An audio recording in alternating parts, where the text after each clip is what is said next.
Other things that can happen when you're doing an experimental study is we have to be aware of something called the placebo effect. It's when the power of suggestion is a possible lurking variable in the study. So what's a placebo? A placebo is anything that seems to be real, a real medical treatment, but it actually is not. It could be a pill, a shot, or some other type of fake treatment. So this fake treatment does not actually contain any active substance, but it's meant to affect health or performance. So some of you may remember the movie Space Jam.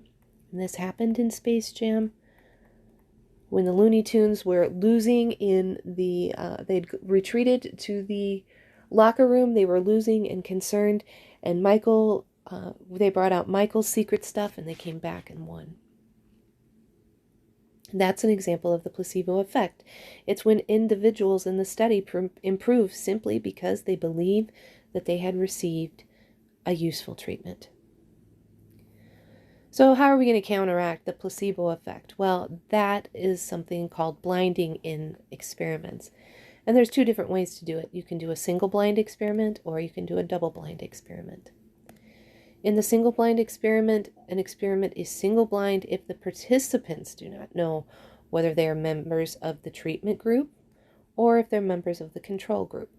But the experimenters do know. So the side that is blind here are the participants.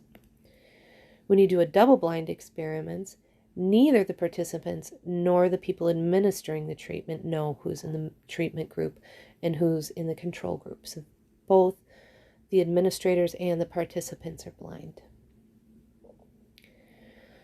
So the other thing we have to worry about then is how are we going to use our statistics? How are we going to ethically design experiments? And why would we need that? It probably gets best summed up by this phrase: numbers do not lie, but the people who use numbers to support their claim often do. So there is a need for ethics in statistics. And professional organizations have been formed to try and meet this goal. The professional organizations are the American Statistical Association, and it defines very clear expectations of what researchers should and should not be doing ethically. Federal law also had to get involved and stipulated how research data could be used. And even this wasn't enough. Oversight committees had to be formed, the Institutional Review Board. Their goal is to minimize the risks towards participants, because some people unethically would put participants at risk to do their experiment. And an important concept that comes out of that is this idea of informed consent. If you will be a participant in a study, the risks must be clearly explained to the participants before they become involved in the study. And also then we'll make sure that the data gathered protects the participants' privacy. But as you can imagine, all of these entities can only do so much, and ultimately each person must make educated decisions about data themselves and how they will use data and if they will become part of the data process. So how are we going to figure that out? Well, we need to have some critical thinking guidelines here. If you're going to read a study, make sure as you're reading it, or when you read a study, not if, identify the goal and the population and the type of study. Ask yourself, did they use a representative sample? We'll see later that the size of the sample greatly influences results. So was the sample large enough? And who responded to this? Did people self-select? You can also consider the source. Who paid for this study? And do they have a vested interest? Keep an eye out for bias in the sample. Was the sample randomly selected?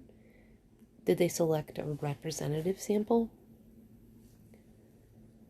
Is there problems with their methodology? Did they define and measure the variables properly? Were there confounding or lurking variables that are not being considered in the study? If it's a survey, we saw all of the different problems that can come with wording. Has the wording the surveys been considered? And then once you're displaying your results, you want to make sure that the results are presented fairly.